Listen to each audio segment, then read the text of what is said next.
Hello, and welcome back to Baby Elias's Stories. We now return to Rebecca of Sunnybrook Farm by Kate Douglas Wiggin. Chapter 10, Rainbow Bridges.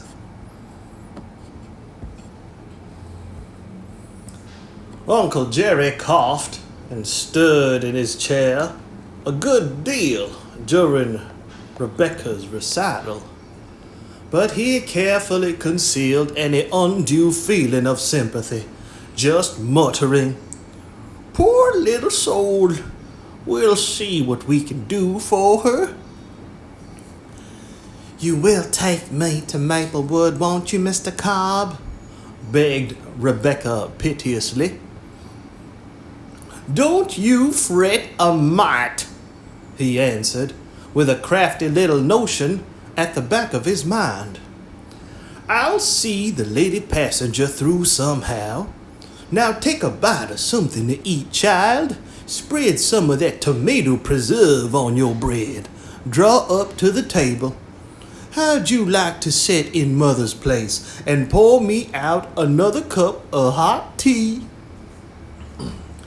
Mr. Jeremiah Cobb's mental machinery was simple and did not move very smoothly, save when propelled by his affection or sympathy.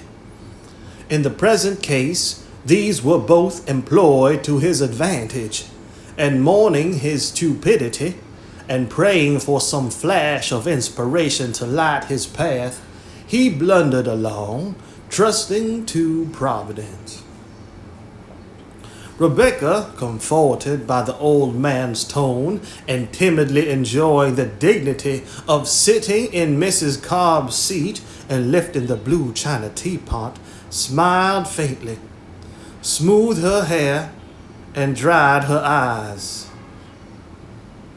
"I suppose your mother'll be turrible glad to see you back again?" queried Mr. Cobb. A tiny fear, just a baby thing, in the bottom of Rebecca's heart stirred and grew larger the moment it was touched with a question. "She won't like it that I ran away, I suppose, and she'll be sorry that I couldn't please Aunt Miranda. But I'll make her understand just as I did you." "I suppose she was thinking of your schooling, letting you come down here, but land! You can go to school in Temperance, I suppose." "There's only 2 months' school now in Temperance, and the farm's too far from all the other schools." "Oh, well, there's other things in the world besides education," responded Uncle Jerry, attacking a piece of apple pie. Yes, though Mother thought that was going to be the making of me," returned Rebecca sadly, giving a dry little sob as she tried to drink her tea. "It'll be nice for you to be all together again at the farm, such a house full of children," remarked the dear old deceiver, who longed for nothing so much as to cuddle and comfort the poor little creature. "It's too full, that's the trouble. But I'll make Hannah come to Riverboro in my place." "Suppose Miranda and Jane'll have her. I should be most afraid they wouldn't. They'll be kind of mad at your going home, you know, and you can't hardly blame 'em." This was quite a new thought, that the brick house might be closed to Hannah, since she, Rebecca, had turned her back upon its cold hospitality. "How is this school down here in Riverboro? Pretty good?" inquired Uncle Jerry, whose brain was working with an altogether unaccustomed rapidity, so much so that it almost terrified him. "Oh, it's a splendid school, and Miss Dearborn is a splendid teacher." "You like her, do you? Well, you'd better believe she returns the compliment. Mother was down to the store this afternoon buying liniment for Seth Strout, and she met Miss Dearborn on the bridge. they got to talking about school, for Mother has summer boarded a lot of the school moms. For Mother has summer boarded a lot of the school moms and likes 'em marms.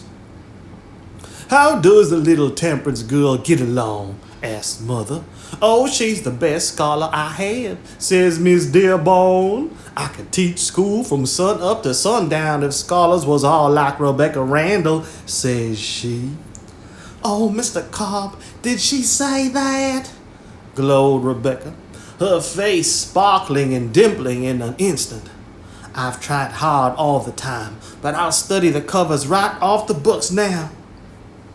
You mean you would if you'd been going to stay here, interposed Uncle Jerry. Now, ain't it too bad you've just got to give it all up on account of your Aunt Miranda? Well, I can't hardly blame ye. She's cranky and she's sour. I should think she'd been nussy on bony clabber and green apples. She needs bearing with, and I guess you ain't much on patience. Be ye? Not very much, replied Rebecca dolefully. If I had this talk with ye yesterday, pursued Mr. Cobb, I believe I'd have advised ye different. It's too late now, and I don't feel to say you've been all in the wrong. But if 'twas to do over again, I'd say, well, your Aunt Miranda gives you clothes and board and schooling, and is going to send you to Wareham at a big expense. She's terrible hard to get along with, and kind of heaves benefits at your head. Same's she would bricks. But they're benefits just the same.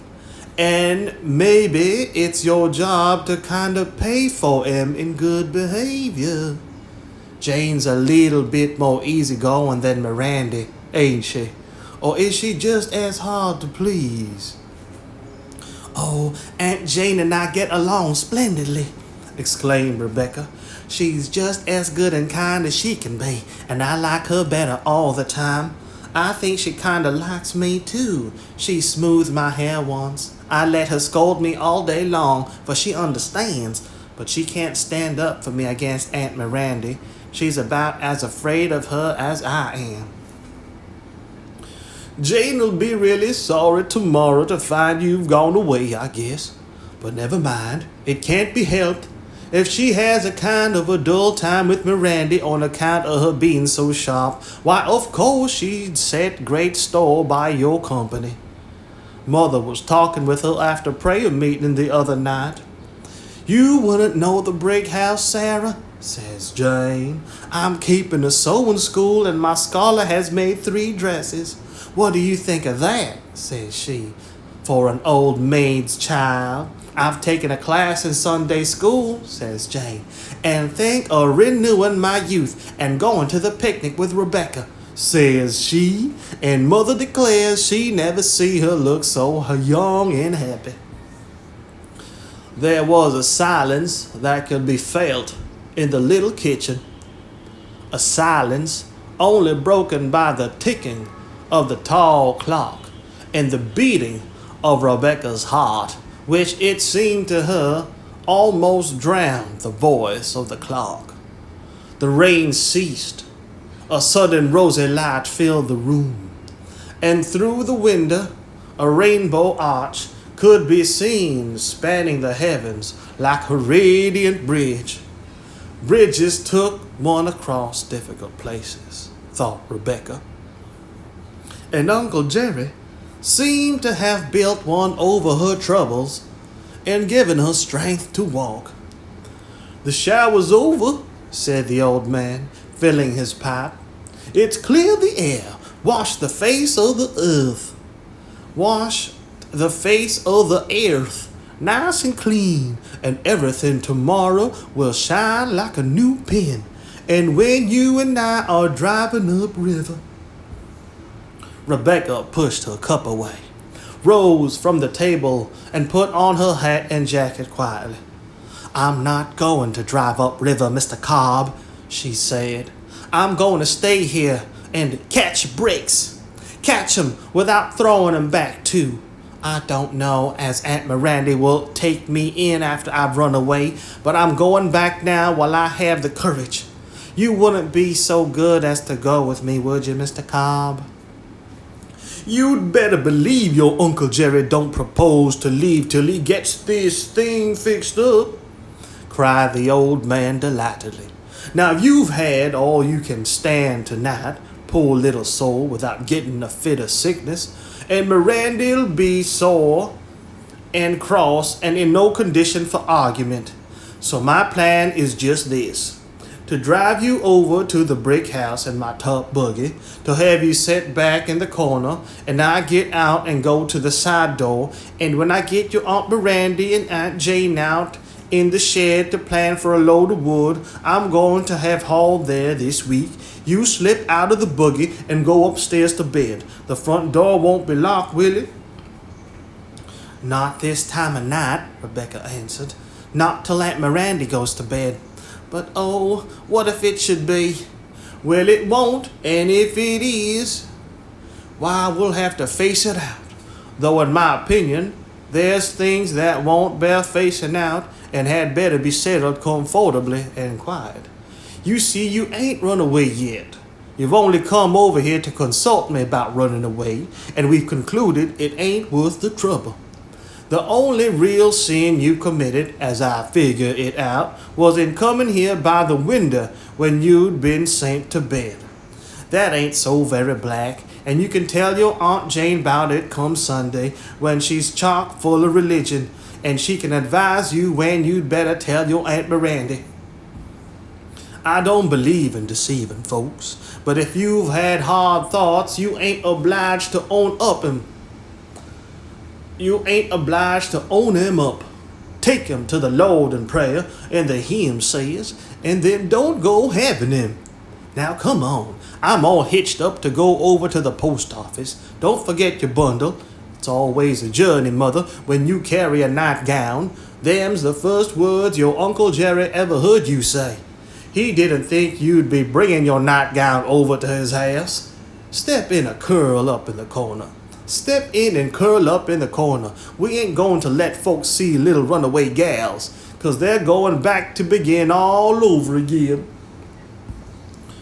When Rebecca crept upstairs and, undressing in the dark, finally found herself in her bed that night, though she was aching and throbbing in every nerve, she felt a kind of peace stealing over her. She had been saved from foolishness and error, kept from troubling her poor mother, prevented from angering and mortifying her aunts. Her heart was melted now, and she determined to win Aunt Miranda's approval by some desperate means, and to try and forget the one thing that rankled worst: the scornful mention of her father, of whom she thought with the greatest admiration, and whom she had not yet heard criticized. For such sorrows and disappointments as Aurelia Randall had suffered had never been communicated to her children. It would have been some comfort to the bruised, unhappy little spirit to know that Miranda Sawyer was passing an uncomfortable night, and that she tacitly regretted her harshness, partly because Jane had taken such a lofty and virtuous position in the matter. She could not endure Jane's disapproval, although she would never have confessed to such a weakness.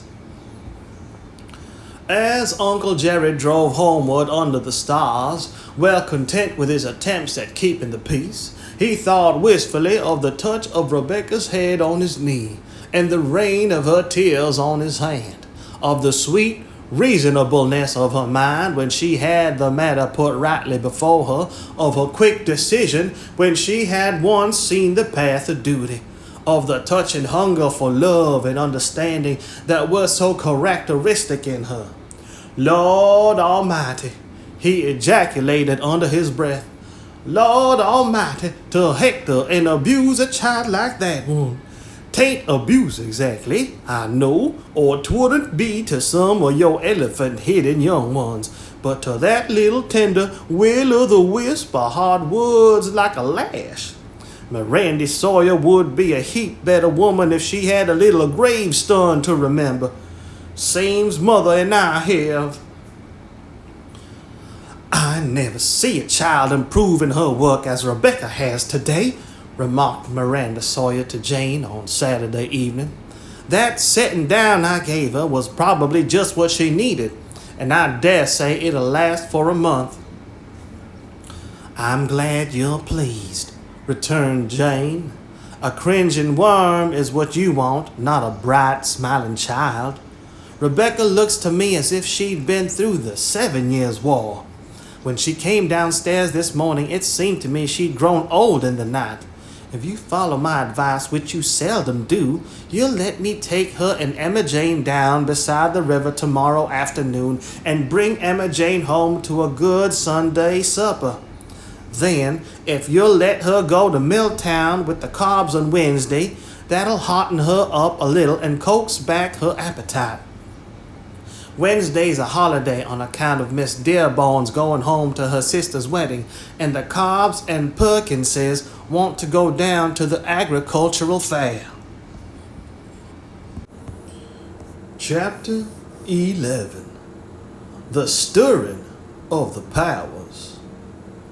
Rebecca's visit to Milltown was all that her glowing fancy had painted it, except that recent readings about Rome and Venice disposed her to believe that those cities might have an advantage over Milltown in the matter of mere pictorial beauty.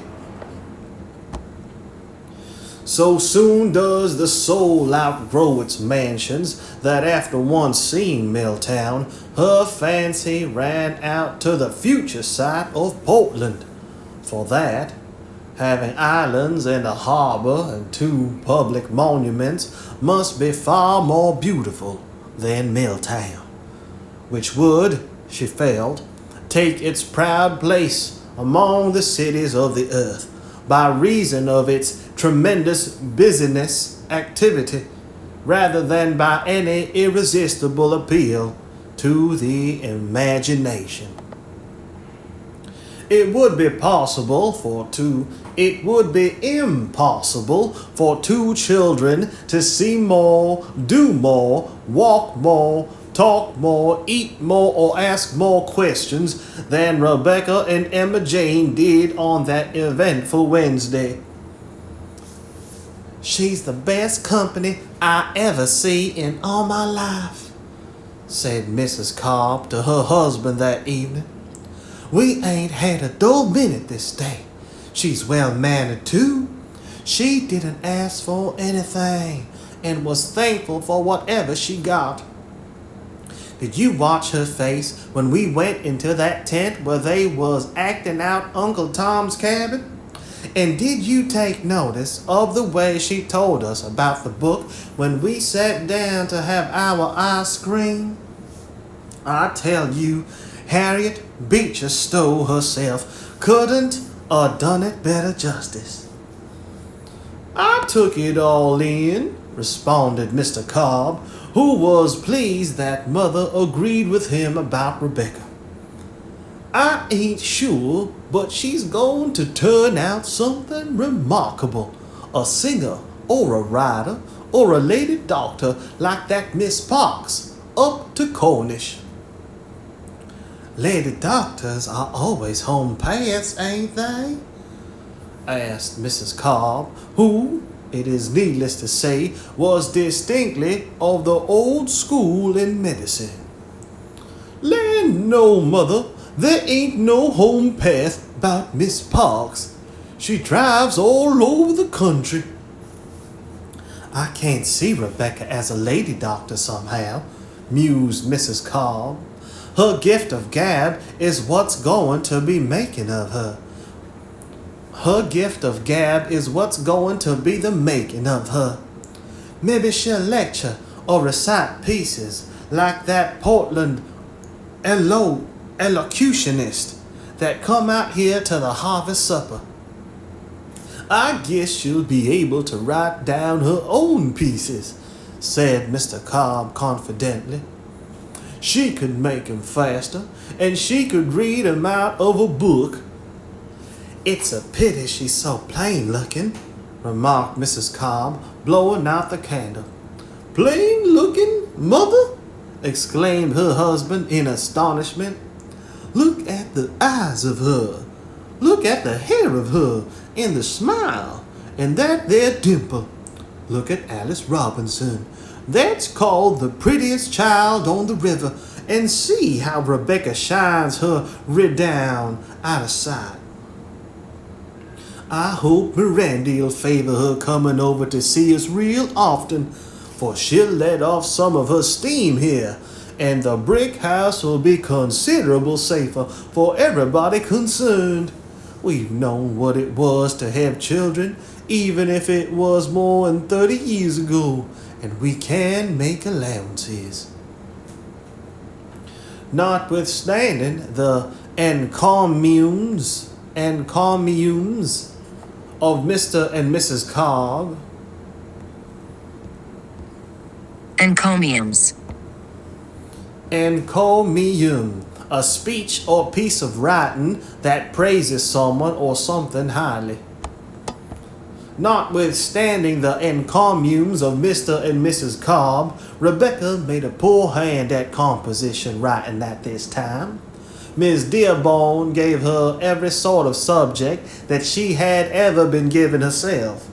Cloud pictures, Abraham Lincoln, nature, philanthropy, slavery, intemperance, joy and duty, solitude, but with none of them did Rebecca seem to grapple satisfactory.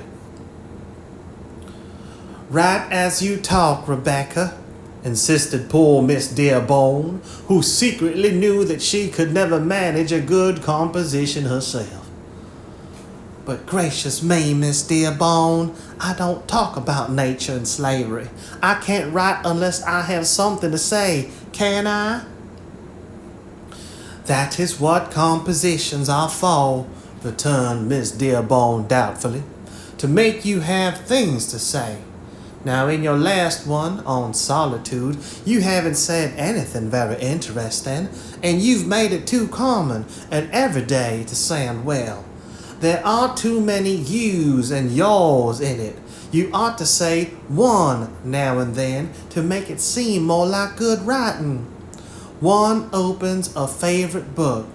One's thoughts are a great comfort in solitude, and so on. I don't know any more about solitude this week than I did about joy and duty last week, grumbled Rebecca.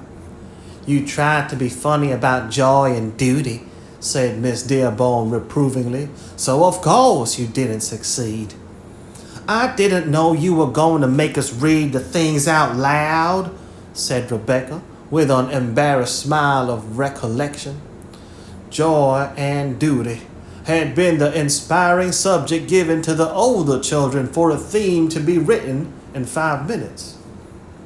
Rebecca had wrestled, struggled, perspired in vain.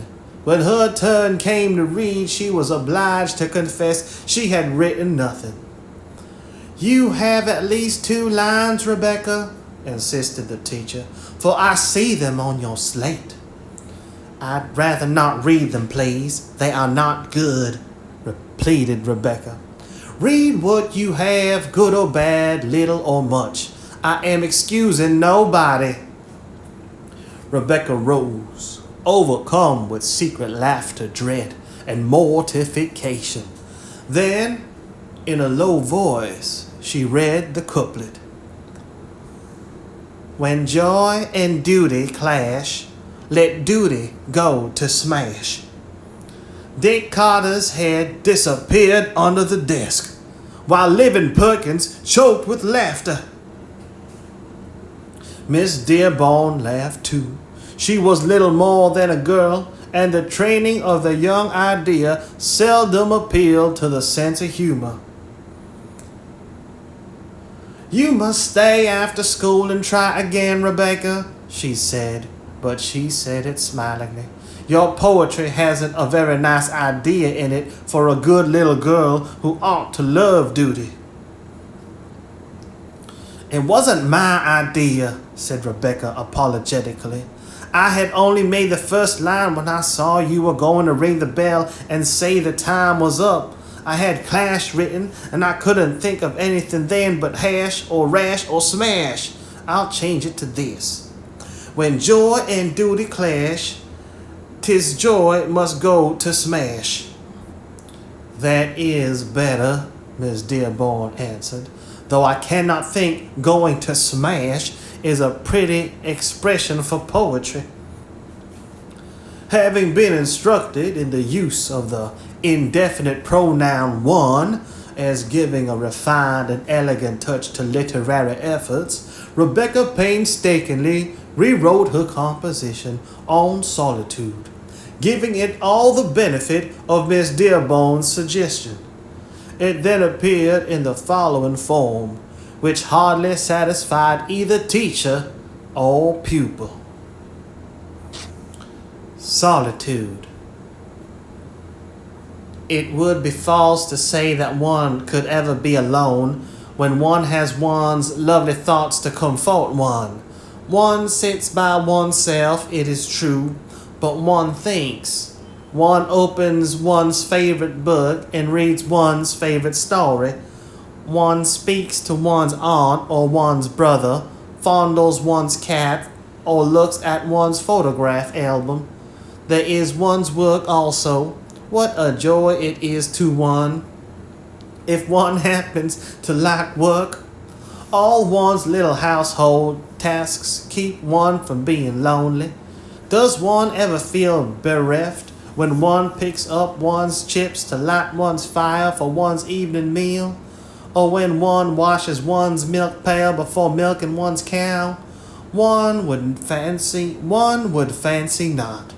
Ah. It is perfectly dreadful, sighed Rebecca, when she read it aloud after school. Putting in one all the time doesn't make it sound any more like a book, and it looks silly besides. You say such queer things, objected Miss Dearborn. I don't see what makes you do it. Why did you put in anything so common as picking up chips? Because I was talking about household tasks in the sentence before, and it is one of my household tasks. Don't you think calling supper one's evening meal is pretty, and isn't bereft a nice word? Yes, that part of it does very well. It is the cat, the chips, and the milk pail that I don't like. All right, sighed Rebecca. Out they go. Does the cow go too? Yes, I don't like a cow in a composition, said the difficult Miss Dearborn. The Milltown trip had not been without its tragic consequences of a small sort. For the next week, Minnie Smelly's mother told Miranda Sawyer that she'd better look after Rebecca, for she was given to swearing and profane language, that she had been heard saying something dreadful that very afternoon, saying it before Emma Jane and Living Perkins, who only laughed and got down on all fours and chased her. Rebecca, on being confronted and charged with the crime, denied it indignantly, and Aunt Jane believed her. Search your memory, Rebecca, and try to think what Minnie overheard you say, she pleaded. Don't be ugly and obstinate, but think real hard. When did they chase you up the road, and what were you doing? Suddenly, light broke upon Rebecca's darkness. Oh, I see it now, she exclaimed. It had rained hard all the morning, you know, and the road was full of puddles. Emma Jane, Living, and I were walking along, and I was ahead. I saw the water streaming over the road towards the ditch, and it reminded me of Uncle Tom's cabin at Milltown when Eliza took her baby and ran across the Mississippi on the ice blocks, pursued by the bloodhounds. We couldn't keep from laughing after we came out of the tent because they were acting on such a small platform that Eliza had to run round and round, and part of the time the one dog they had pursued her, and part of the time she had to pursue the dog. I knew Livin would remember too, so I took off my waterproof and wrapped it round my books for a baby. Then I shouted, "My God, the river!" just like that, the same as Eliza did in the play. Then I leaped from puddle to puddle, and Livin and Emma Jane pursued me like the bloodhounds. It's just like that stupid Minnie Smelly who doesn't know a game when she sees one. And Eliza wasn't swearing when she said, "My God, the river." It was more like praying. Well, you've got no call to be praying any more than swearing in the middle of the road, said Miranda, but I'm thankful it's no worse. You're born to trouble as the sparks fly upward, and I'm afraid you allers will be till you learn to bridle your unruly tongue. I wish sometimes that I could bridle Minnie's, murmured Rebecca as she went to set the table for supper. I declare she is the beatenest child, said Miranda, taking off her spectacles and laying down her mending. You don't think she's a little mite crazy, do you, Jane? I don't think she's like the rest of us, responded Jane thoughtfully, and with some anxiety in her pleasant face. But whether it's for the better or the worse, I can't hardly tell till she grows up. She's got the making of most anything in her, Rebecca has, but I feel sometimes as if we were not fitted to cope with her. Stuff and nonsense, said Miranda. Speak for yourself. I feel fitted to cope with any child that ever was born into the world. I know you do, Miranda, but that don't make you so, returned Jane with a smile. The habit of speaking her mind freely was certainly growing on Jane to an altogether terrifying extent. Chapter 12. See the Pale Martyr. It was about this time that Rebecca, who had been reading about the Spartan boy, conceived the idea of some mild form of self-punishment to be applied on occasions when she was fully convinced in her own mind that it would be salutary.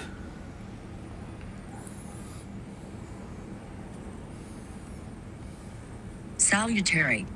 Salutary, especially with reference to something unwelcome or unpleasant, producing good effects, beneficial or healthy. Salutary.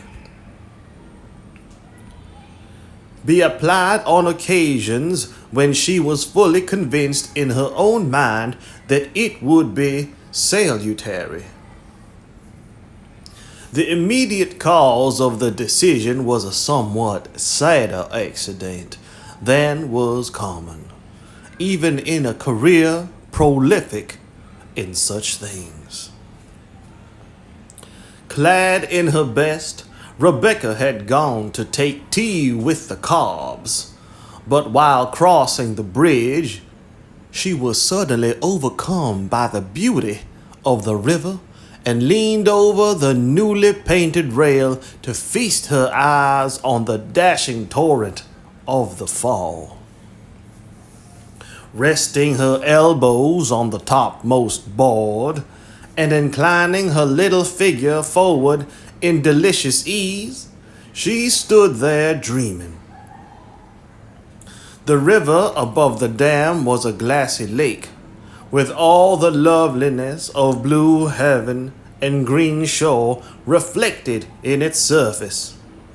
The fall was a swirling wonder of water, ever pouring itself over and over inexhaustibly in luminous golden gushes that lost themselves in snowy depths of foam.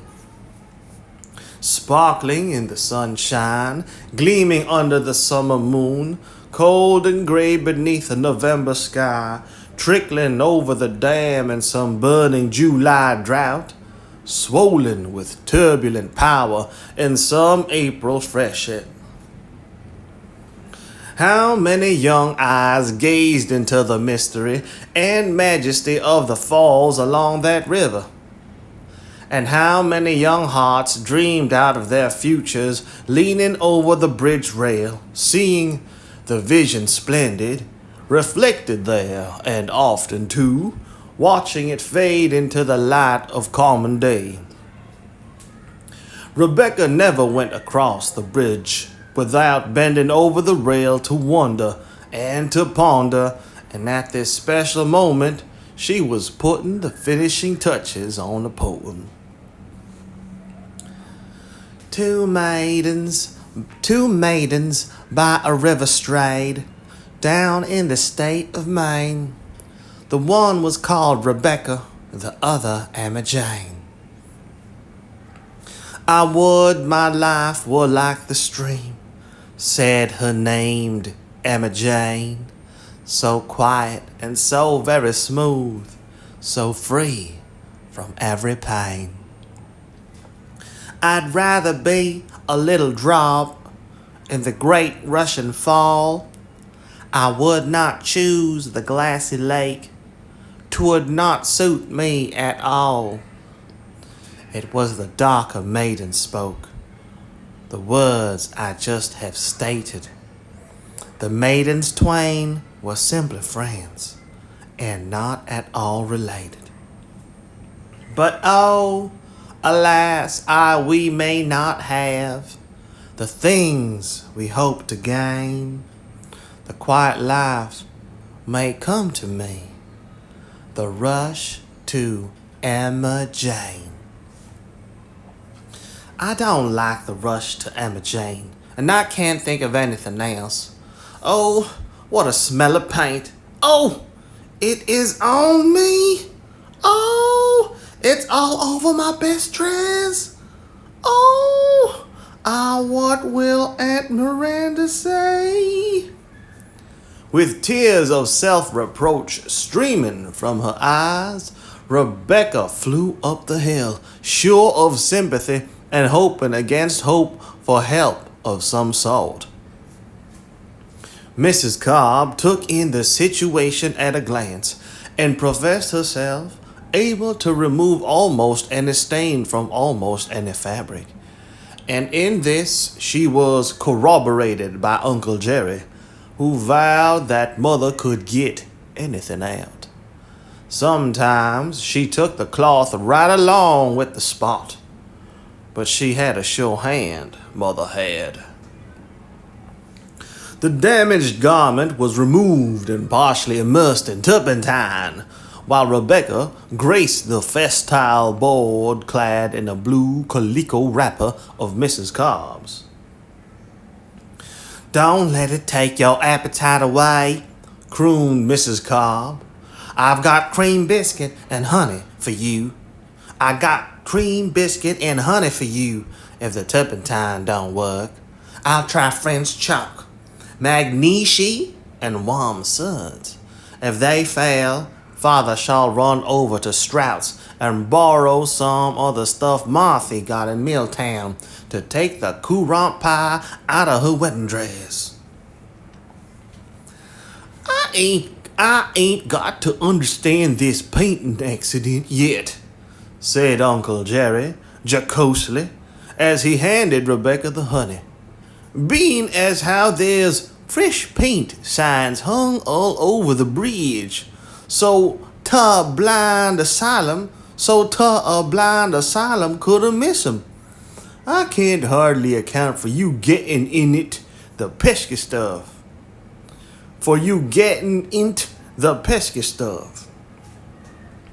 I didn't notice the signs, Rebecca said dolefully.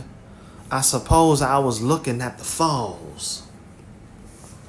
The falls has been there since the beginning of time, and I calculate they'll be there till the end of it. So you needn't have been in such a branch to get a sight of them. Children comes terrible high, mother, but I suppose we must have 'em, he said, winking at Mrs. Cobb. When supper was cleared away, Rebecca insisted on washing and wiping the dishes, while Mrs. Cobb worked on the dress with an energy that plainly showed the gravity of the task. Rebecca kept leaving her post at the sink to bend anxiously over the basin and watched her progress, while Uncle Jerry offered advice from time to time. "You must have laid all over the bridge, dearie," said Mrs. Cobb, "for the paint's not only on your elbows and yoke and waist, but it about covers your front breadth." As the garment began to look a little better, Rebecca's spirits took an upward turn, and at length she left it to dry in the fresh air, and went into the sitting room. "Have you a piece of paper, please?" asked Rebecca. "I'll copy out the poetry I was making while I was lying in the paint." Mrs. Cobb sat by her mending basket, and Uncle Jerry took down a gingham bag of strings and occupied himself in taking the snarls out of them, a favorite evening amusement with him. Rebecca soon had the lines copied in her round schoolgirl hand, making such improvements as occurred to her on sober second thought. 2 Wishes by Rebecca Randall. 2 maidens by a river strayed. 'Twas in the state of Maine. Rebecca was the darker one, the fairer Jane. The fairer maiden said, "I would my life were as the stream, so peaceful and so smooth and still, so pleasant and serene. I'd rather be a little drop in the great rushing fall. I'd never choose the quiet lake. 'Twould not please me at all." It was the darker maiden spoke, the words we just have stated. The maidens twain were simply friends, not sisters, all related. But oh, alas, we may not have the things we hope to gain. The quiet life may come to me, the rush to Emma Jane. She read it aloud, and the Cobbs thought it not only surpassingly beautiful, but a marvelous production. "I guess if that writer that lived on Congress Street in Portland could have heard your poetry, he'd have been astonished," said Mrs. Cobb. "If you ask me, I say this piece is as good as the one of his. Tell me not in mournful numbers, and considerable clearer. "I never could fairly make out what mournful numbers was," remarked Mr. Cobb critically. "Then I guess you never studied fractions," flashed Rebecca. "See here, Uncle Jerry and Aunt Sarah, would you write another verse, especially for a last one, as they usually do, one with thoughts in it, to make a better ending?" "If you can grind them out just by turning the crank, why should I say the more the merrier? But I don't hardly see how you could have a better ending," observed Mr. Cobb. "It's horrid," grumbled Rebecca. "I ought not to have put that me in. I'm writing the poetry. Nobody ought to know it is me standing by the river. It ought to be Rebecca or the darker maiden, and the rush to Emma Jane is simply dreadful. Sometimes I think I never will try poetry. It's so hard to make it come out right. And other times it just says itself. I wonder if this would be better. But oh, alas, we may not gain the good for which we pray. The quiet life may come to one who likes it rather gay. I don't know whether that is worse or not. Now for a new last verse. In a few minutes, the poetess looked up, flushed and triumphant. It was as easy as nothing, just here. And she read slowly with her pretty, pathetic voice. Then if our lot be bright or sad, be full of smiles or tears, the thought that God has planned it so should help us bear the years. Mr. and Mrs. Cobb exchanged dumb glances of admiration. Indeed, Uncle Jerry was obliged to turn his face to the window and wipe his eyes furtively with the string bag. "How in the world did you do it?" Mrs. Cobb exclaimed. "Oh, it's easy," answered Rebecca. "The hymns at meeting are all like that. You see, there's a school newspaper printed at Wareham Academy once a month. Dick Carter says the editor is always a boy, of course, but he allows girls to try and write for it, and then chooses the best. Dick thinks I can be in it." "In it?" exclaimed Uncle Jerry. "I shouldn't be a bit surprised if you had to write the whole paper. And as for any boy editor, you could lick him writing, I bet you, with one hand tied behind ye." "Can we have a copy of the poetry to keep in the family Bible?" inquired Mrs. Cobb respectfully. "Oh, would you like it?" asked Rebecca. "Yes, indeed. I'll do a clean, nice one with violet ink and a fine pen. But I must go and look at my poor dress." The old couple followed Rebecca into the kitchen. The frock was quite dry, and in truth it had been helped a little by Aunt Sarah's ministrations. But the colors had run in the rubbing, and the pattern was blurred, and there were muddy streaks here and there.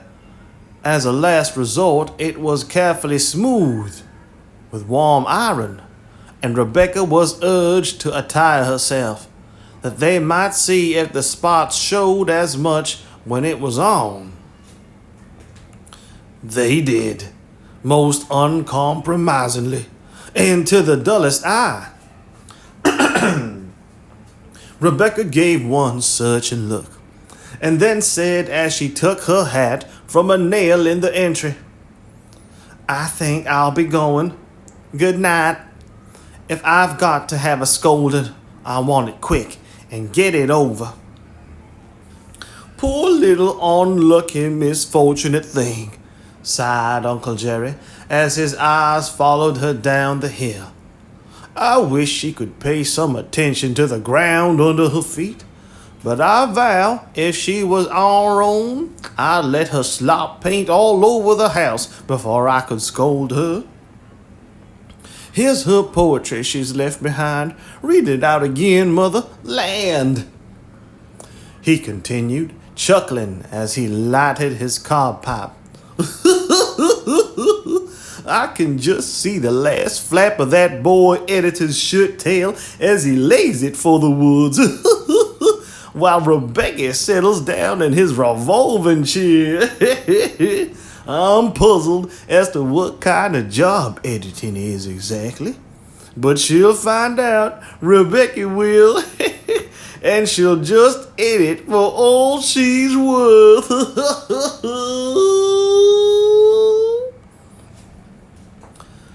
The thought that God has planned it so should help us bear the years. Land, Mother, that takes right hold. Kinda like the gospel. How do you suppose she thought that out? She couldn't have thought it out at her age, said Mrs. Cobb. She must have just guessed it was that way. We know some things without being told, Jeremiah. Rebecca took her scolding, which she richly deserved, like a soldier. There was considerable of it, and Miss Miranda remarked, among other things, that so absent-minded a child was sure to grow up into a driveling idiot.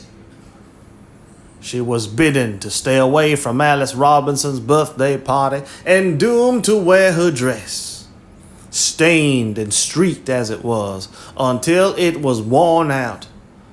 Aunt Jane, 6 months later, mitigated this martyrdom by making her a ruffled dimity pinafore, artfully shaped to conceal all the spots.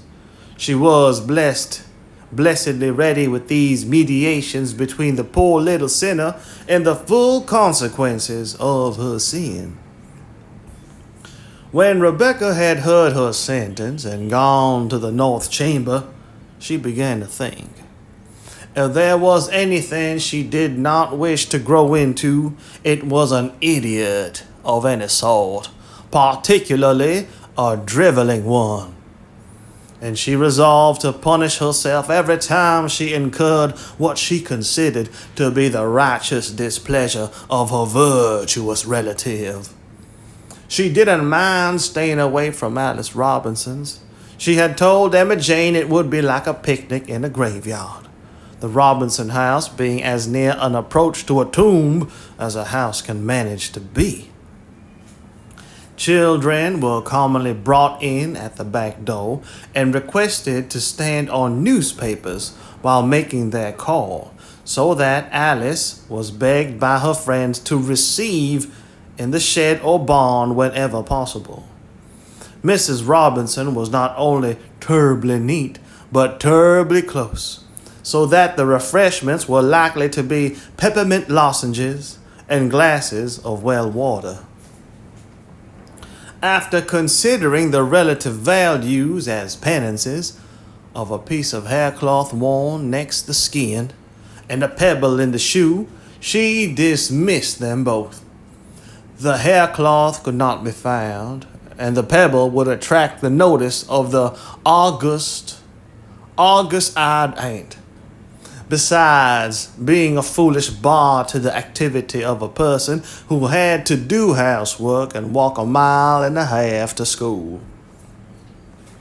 Her first experimental attempt at martyrdom had not been a distinguished success. She had stayed at home from the Sunday school concert, a function of which, in ignorance of more alluring ones, she was extremely fond. As a result of her desertion, two infants who relied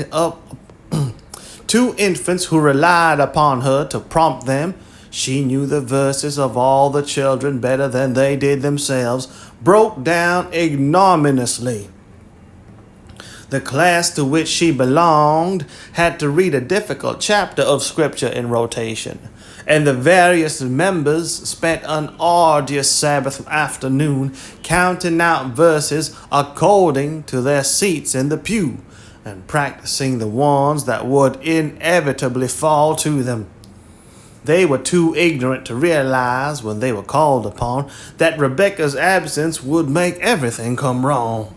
And the blow descended with crushing force when the Jebusites and Amorites, the Girgashites, Hivites, and Perizzites had to be pronounced by the persons of all others least capable of grappling with them. Self-punishment, then, to be adequate and proper, must begin, like charity, at home, and unlike charity, should end there too. Rebecca looked about the room vaguely as she sat by the window. She must give up something, and truth to tell, she possessed little to give. Hardly anything, but yes, that would do. The beloved pink parasol, She could not hide it in the attic, for in some moment of weakness she would be sure to take it out again. She feared she had not the moral energy to break it into bits. Her eyes moved from the parasol to the apple trees in the side yard, and then fell to the well curb. That would do. She would fling her dearest possession into That would do. She would fling her dearest possession into the depths of the water. Action followed quickly upon decision, as usual. She slipped down in the darkness, stole out the front door, approached the place of sacrifice, lifted the cover of the well, gave one unresigned shudder, and flung the parasol downward with all her force. At the crucial instant of renunciation, she was greatly helped by the reflection that she closely resembled the heathen mothers who cast their babies to the crocodiles in the Ganges. She slept well and arose refreshed, as a consecrated spirit always should and sometimes does, but there was great difficulty in drawing water after breakfast. Rebecca, chastened and uplifted, had gone to school. Abijah Flagg was summoned, lifted the well cover, explored, found the inciting cause of the trouble, and with the help of Yankee wit, succeeded in removing it. The fact was that the ivory hook of the parasol had caught in the chain gear, and when the first attempt at drawing water was made, the little offering of a contrite heart was jerked up, bent, its strong ribs jammed into the well side, and entangled with a twig root. It is needless to say that no sleight of hand performer, however expert, unless aided by the powers of darkness, could have accomplished this feat. But a luckless child in the pursuit of virtue had done it with a turn of the wrist. We will draw a veil over the scene that occurred after Rebecca's return from school. You who read may be well advanced in years.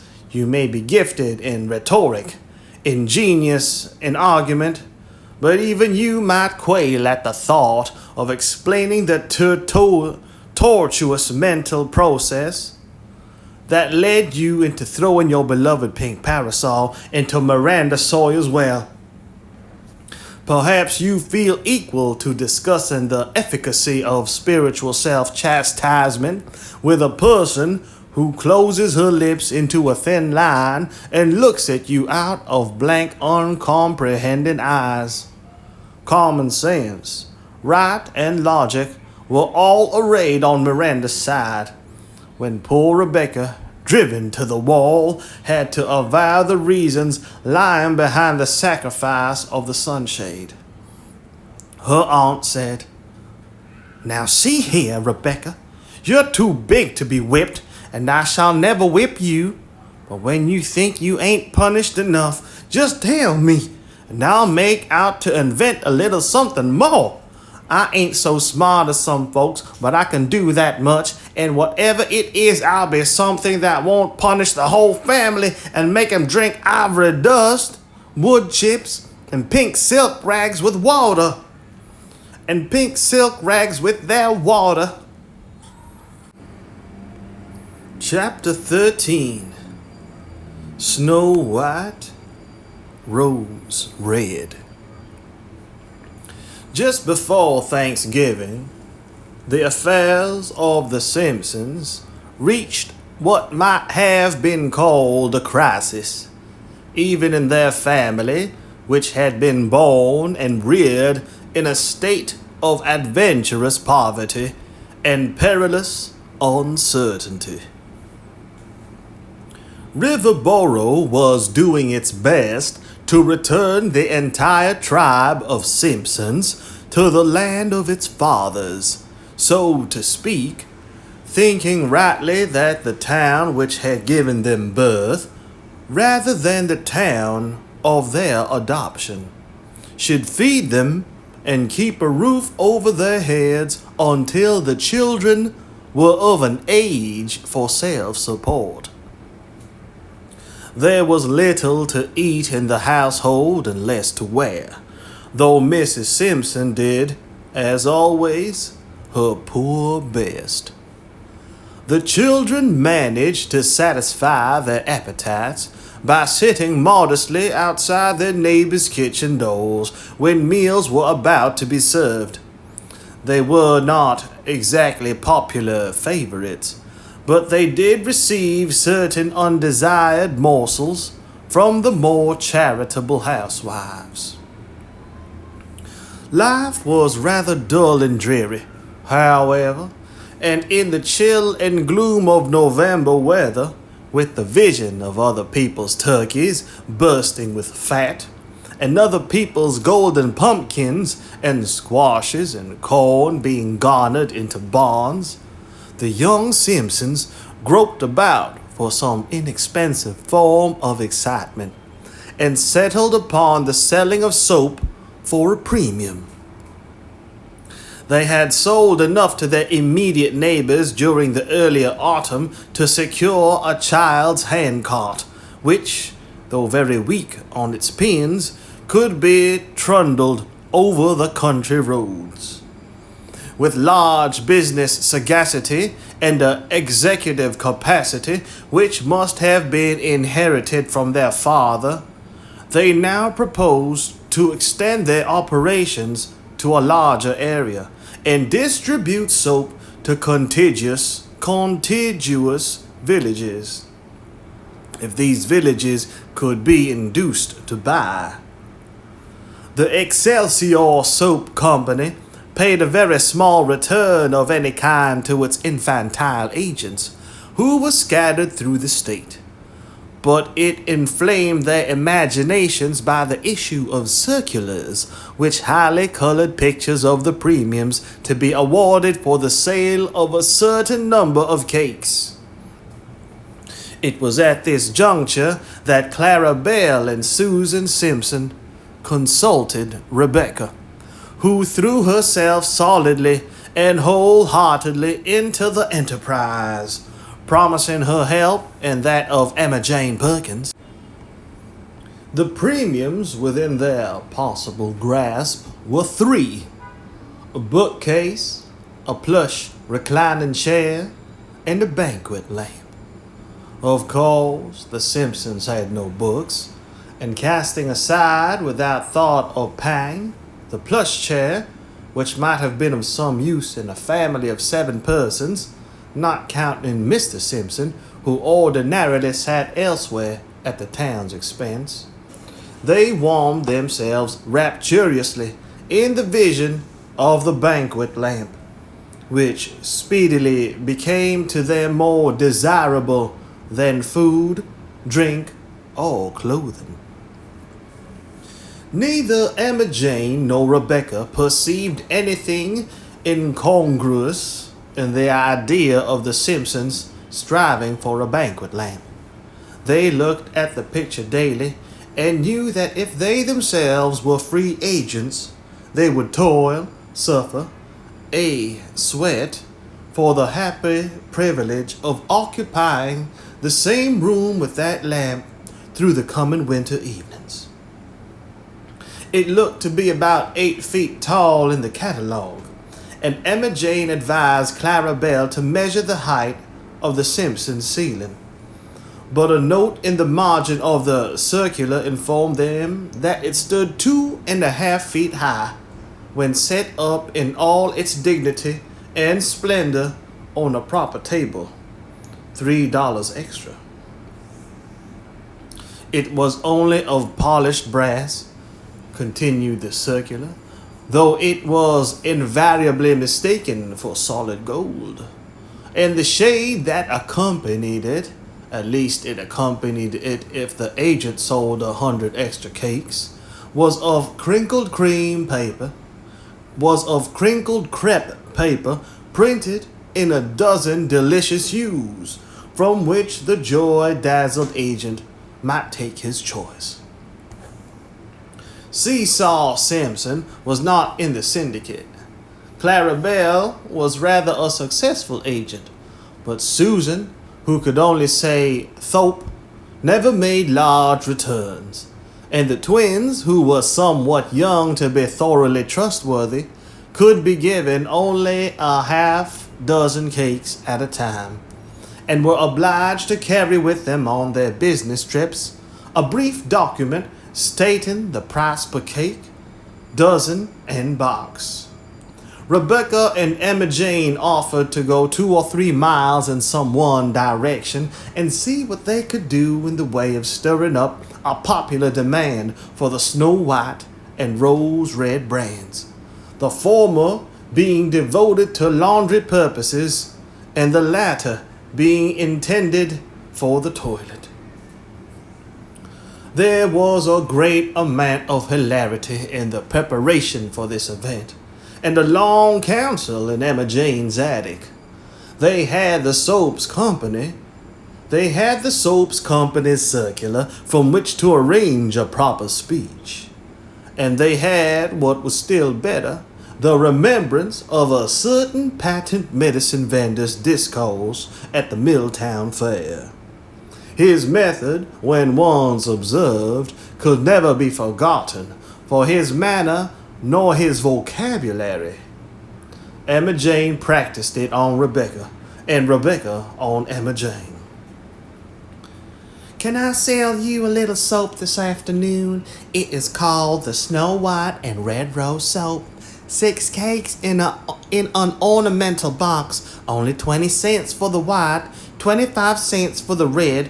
It is made from the purest ingredients, and if desired could be eaten by an invalid with relish and profit." "Oh, Rebecca, don't let's say that," interposed Emma Jane hysterically. "It makes me feel like a fool.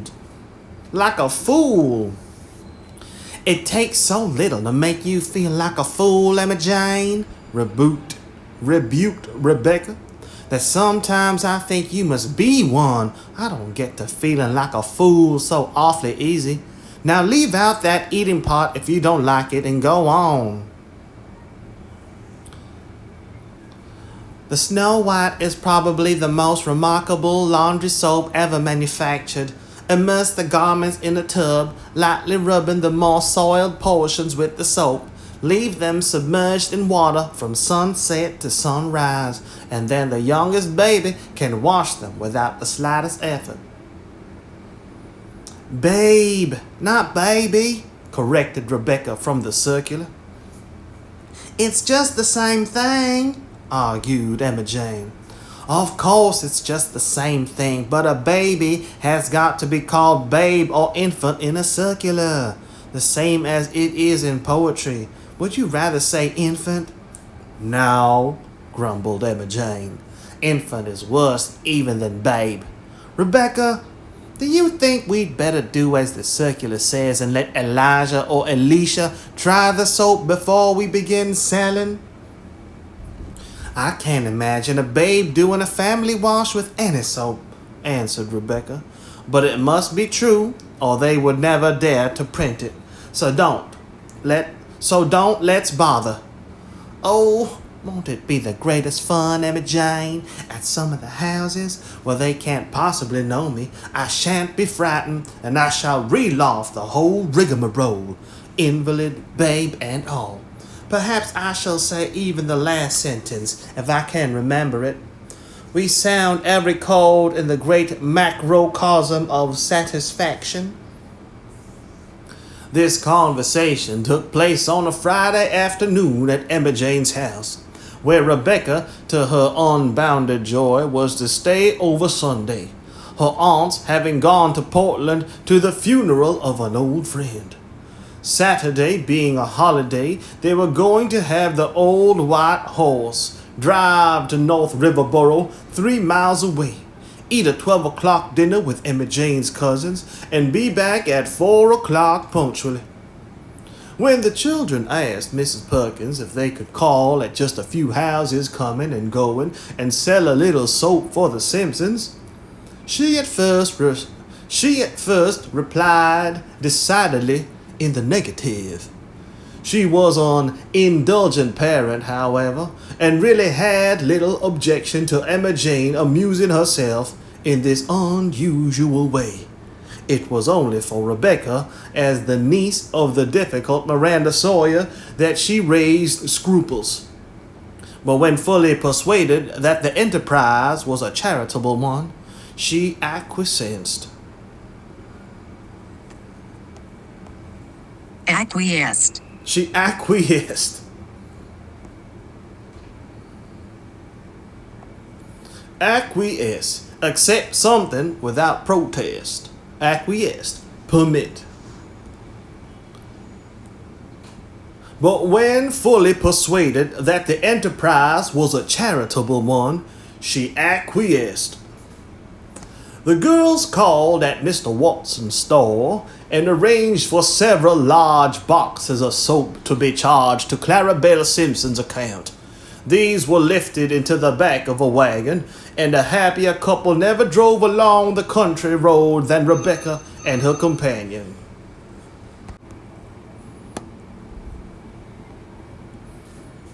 It was a glorious Indian summer day, which suggested nothing of Thanksgiving, near at hand as it was.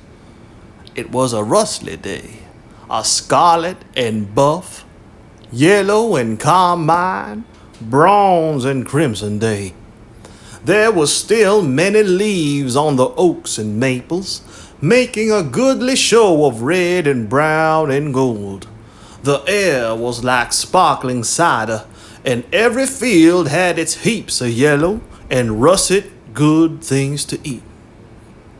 All ready for the barns, the mills, and the markets. The horse forgot his 20 years, sniffed the sweet bright air, and trotted like a colt. Nokomis Mountain looked blue and clear in the distance. Rebecca stood in the wagon and apostrophized the landscape with sudden joy of living. Great, wide, beautiful, wonderful world, with the wonderful water round you curled, and the wonderful grass upon your breast. World, you are beautifully dressed. Dull Emma Jane had never seemed to Rebecca so near, so dear, so tried and true. And Rebecca, to Emma Jane's faithful heart, had never been so brilliant, so bewildering, so fascinating as in this visit together, with its intimacy, its freedom, and the added delights of an exciting business enterprise. A gorgeous leaf blew into the wagon. Whoosh, whoosh. Does color make you sort of dizzy? Asked Rebecca. No, answered Emma Jane after a long pause. No, it don't. Not a mite. Perhaps dizzy isn't just the right word, but it's nearest. I'd like to eat color and drink it and sleep in it. If you could be a tree, which one would you choose? Emma Jane had enjoyed considerable experience of this kind, and Rebecca had succeeded in unstopping her ears and ungluing her eyes and loosening her tongue so that she could play the game after a fashion. I'd rather be an apple tree in blossom, that one that blooms pink by our pig pan. Rebecca laughed. There was always something unexpected in Emma Jane's replies. I'd choose to be that scarlet maple just on the edge of the pond there. And she pointed with the whip. Then I could see so much more than your pink apple tree by the pig pan. I could look at all the rest of the woods, see my scarlet dress and my beautiful looking glass, and watch all the yellow and brown trees growing upside down in the water. When I'm old enough to earn money, I'm going to have a dress like this leaf, all ruby color thin. You know, with a sweeping train and roughly curly edges, that I think I'll have a brown sash like the trunk of the tree. And where could I be green? Do they have green petticoats, I wonder? I like a green petticoat coming out now and then underneath to show what my leaves were like before I was a scarlet maple. I think it would be awfully homely, said Emma Jane. I'm going to have a white satin with a pink sash, pink stockings, bronze slippers, and a spangled fan.